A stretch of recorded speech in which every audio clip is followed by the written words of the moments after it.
Good morning, everybody. Okay, my neighbors did opt in on the gravel. I just want to show you the extent.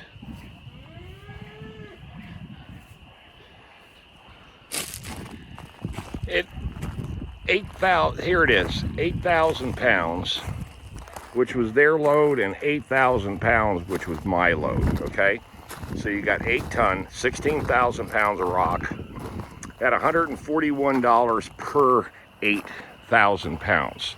So it costs us $280 to run this length of gravel, okay? With this little bit over here, but you can see it went down there pretty good, okay?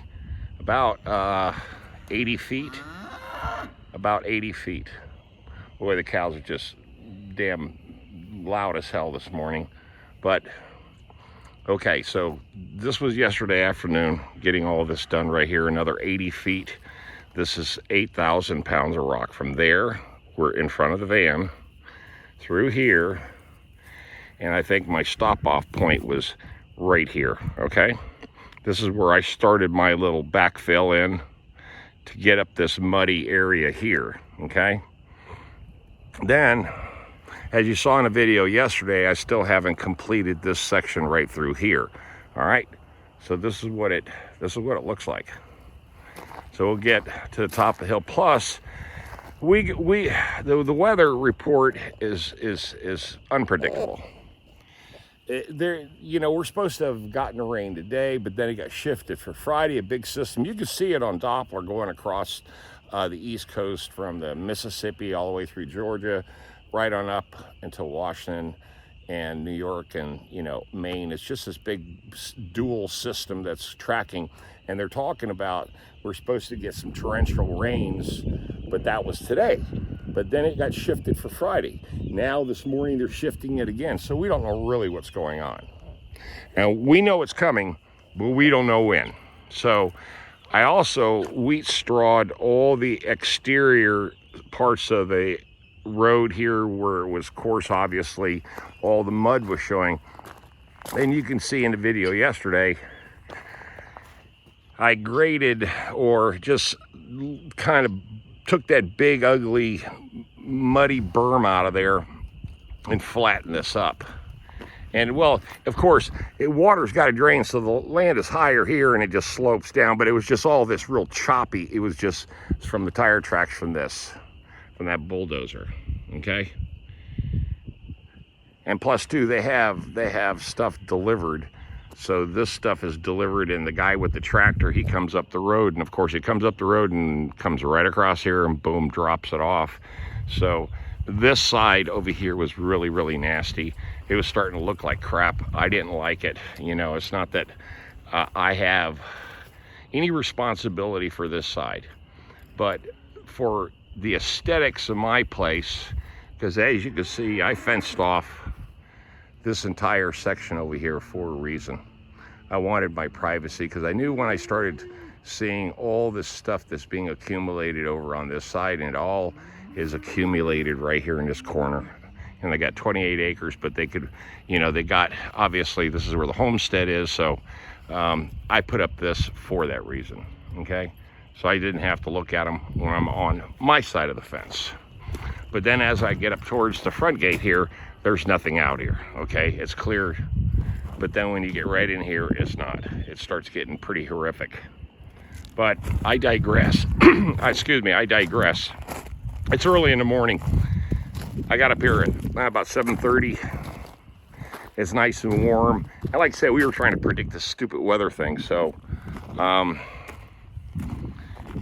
we don't know yet. I don't know yet. Nobody seems to know, not even the weather station. They don't know either. So I ran out and I only got this little section here that I didn't complete or put in, but it's got a lot of rock in it. It's fine. And then did some work right over there, put some wheat straw there in those bare spots that I had. But yeah, okay, to recap, 16,000 pounds, 2 loads with my trailer, which can hold 10,000 pounds, but I elected only to do 8 each trip, okay? That's $141. and I deliver. So from here, right here, to where I stopped, remember this has already had rock. This already had rock in it. Okay, so it was easier to spread and get a base going with my initial 8,000 pounds.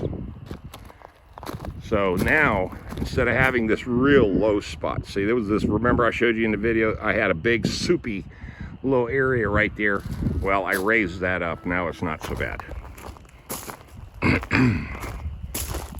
And a lot of you guys commented on the video yesterday in regards to, you know, living next to people that, you know, their country and they use their land for what it's meant to be used for, dumping everything, you know. But unfortunately, not everybody is as anal as I am. I'm anal when it comes to organization, cleanliness, tidiness, and all the things that the military instilled in me, plus two in my personal life. This is just the way I roll, man. It's just the way I roll. I like everything to have its place. That's just the way I've always been. Maybe that's the reason I can't keep a woman, because I'm more domesticated and more damn anal than they are. When it comes to this kind of stuff, my house, my properties, my vehicles, my clothes, my life, my everything, man. Everything is attention to detail, absolute attention to detail, you know. And for me, that's more important than a lot of things. Okay, of course, here's my birds. Now there's only 3. Of course they eat these things.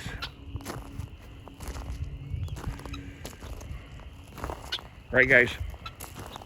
Now don't be messing with my wheat straw, because I know that's exactly what you guys came over here for, to eat my wheat straw. Don't do it. No. I'm gonna chase you away. I'm chasing you away now. No, you go somewhere else and eat the wheat straw on the other side of the road. Don't come on my side of the road. You go over there. That's right. You go up, not over here, not over here. Go over there. Go over there. No, don't be coming over here. Don't be coming over here. See, they want to keep coming over to my place. Go over there. They're cocky little things. But anyway, okay. So that's what's going on now. This is all done. And what I've got to figure out, and you're asking me why I'm not working. Well, it's February, what, the 9th or 10th? Normally I'm slow in January, you know, for a couple of weeks, but I had the busiest January of my life because, like I said, the hospital took up all my time in January. Every weekend I was out there, and thank God for it. But just happened that this year, right now, I had a couple of jobs. The beginning of February was good. The first 5 days was great. And then all of a sudden, just nothing. And, you know, I get it, man. Tax seasons, you know, kids are going back to school. There's all kinds of weird things. You know, it's just a roller coaster ride, because I know every year, January or February, for 2 weeks, I get slow. That's it. It's no big deal. It gives me a chance to catch up on in my world, man. Because, you know, that's the problem. I've got no time for myself. Like I said, I give 85% of my time to my customers. 85% of my time. Oh, I need to close that gate. I left it open again. Shit. But that's okay. All right, so the next deal is this. The next project is, and I've been alluding to this for a long time, I kind of try to do an explanation as far as time, that I just don't have time to do stuff. And yes, a bunch of you chimed in and dropped a bunch of comments on who I should use, Superior Building, and a bunch of other people that come in here, do the slab, do the building, and do all the other things. But you know, when I started looking at the whole project, I can go ahead and just say, drop 40 grand and be done with it. You know what I'm saying? Or 32.5, I can get away with 32.5. So my focus now is this, and I'm gonna, now that I got everything else handled around here, I'm gonna deal with this little spot right here. Now that I know where to get gravel locally, quickly, I'm gonna go ahead today. I'm gonna start, I walked it off yesterday, so from over there to right there to out to here and over and back, I can put a 2-car garage. And I know I'm beating this damn drum forever because everybody says, Tom, just freaking do it, man. Just do it. You got the talent, you got the stuff, you got some materials, you know, not the big stuff, but you know, the posts and, you know, all the heavy walls and, you know, timbers that I'm going to need to put in this, or go with a slab with steel, you know, do steel construction or do pole barn construction. See, this is what I'm having a real heartache with, because I could build this building, I can build this here, but just 3 times the size. Because remember, I need two big long bays. And as you can see, this is fairly decent size, but it's just not long enough. And this is the cheap way to go. Price-wise, all I have to do literally is sink these 4x6s and just go ahead and get 16 footers, sink it 4 in concrete, gives me, gives me 12, and then I can figure out the door openings just like I've configured it here, but just make them taller, okay? So that's, and then just buy all the sheet metal and put it up. No, it won't be an engineered building, that's for sure. It won't be engineered, but the part that I looked at is cost. I could take this, double or triple the size over here, pour a rock floor for now, get it to where it's usable. Put no doors on it, just openings, something you can drive in that's completely covered, okay? All 3 sides are covered. And I can get away, and I've already done all the numbers, I can get away for 14, okay? 14,000. Now, 14 sounds a lot cheaper to me than 30 or 40. Yes, I agree. It would be a big, beautiful building. It would raise the value of the land and all this other stuff. And here's the deal. Now, I want you guys to keep this in mind. Every time I get ready to build, expand, or invest, I always look how it affects me financially and affects my tax base, okay? That's very important. How it affects my tax base. Because remember, I live in one of the fastest growing cities in the United States. Thank God this is out here way in the country, but it's also Orange County. We're extremely expensive in taxes, okay? And Wake County, very expensive in taxes. So, when I put this whole thing into consideration, when I put anything into consideration, I tell myself, hey, how much more are you going to pay in taxes, and do you have to get a permit for anything? That's the big deal, boys and girls, a permit. If I lay a slab this big, guess what? It's got to be permitted. Okay, and then when that building goes up, guess what happens? The taxes go way up, because then it's considered a permanent foundation building, okay? Slab, okay? That would put my value of the land at $30,000 to $40,000 higher. And guess what I'm going to be paying taxes on? $30,000 or $40,000 more dollars per year. Now, being that this is a registered hobby farm, guess what I'm not taxed on? Can you guess? Outbuildings, pole barn. That's right. There's no taxes on this because I'm a registered hobby farm. I can put up X amount of these buildings as long as it doesn't exceed a certain minimum or a maximum per square acre of land. I've got 4 acres. So having 1, 2, 3, 4, and a shipping container. Remember, it takes up square footage on the land. It's occupied space, right? But none of this. And, you know, my party area, my overhang, guess what? None of it's permanent foundation. Nothing. So guess what? I'm only taxed on the largest structure, which is the little house. I'm being taxed on that, but it's not very much because it's considered a shed. It's under 400 square feet, okay? So the under 400 square foot is like the benchmark for pole barns or outbuildings or any kind of shed. I just thought I'd give you that information. There's nothing, there's no taxes. There's no taxes. Now, they did get me on the damn shipping container, okay, but it's not much. It's like $20 a month, okay? I pay for that in taxes. I don't even think it's that. It's like 15.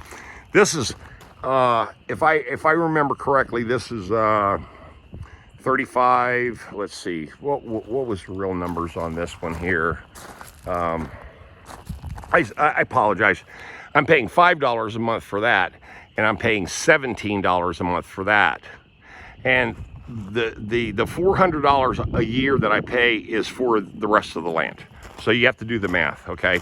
Subtract 17 and 5 from 400, and you've got what the taxes are on 4 acres. Okay. I've done enough talking.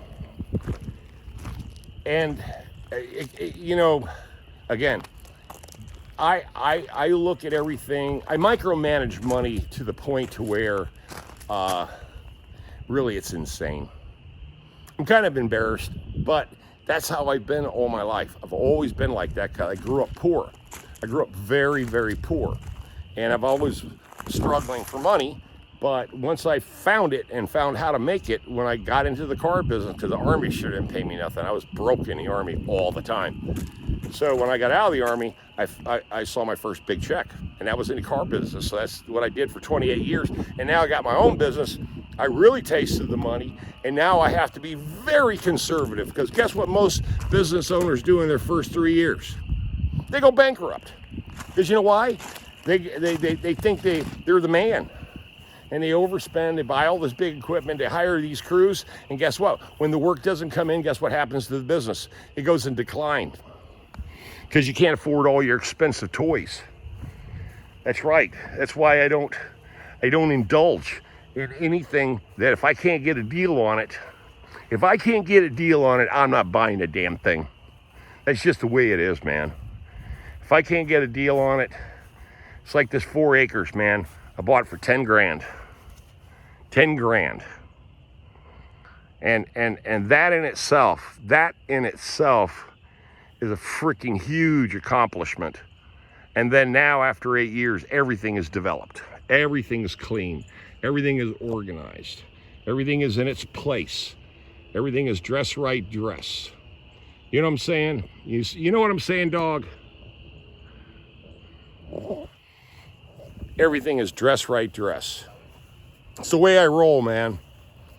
And that's why it's very difficult for me to get into relationships with a woman, because I'm extremely demanding. And you know why? Because I just won't tolerate excuses for blowing money when you know damn well you shouldn't be doing it. And spending it on bullshit that absolutely does not enhance the quality or the value of your life. So on that note, enjoy your days, boys and girls, and watch your money. Watch your money. Because I'm going to tell you right now, do you think the economy is taking a turn for the worse or the better? You know, whatever your opinion is, that's your opinion. I'm not going to try to persuade you differently. But I'm going to tell you something. This ain't over yet. Like, share, subscribe, leave a comment, thumbs up, and smash that bell for future notifications. You know me, I'm Tom here at the Off-Grid Farm, giving you some solid advice once again. And I'll talk with you tonight.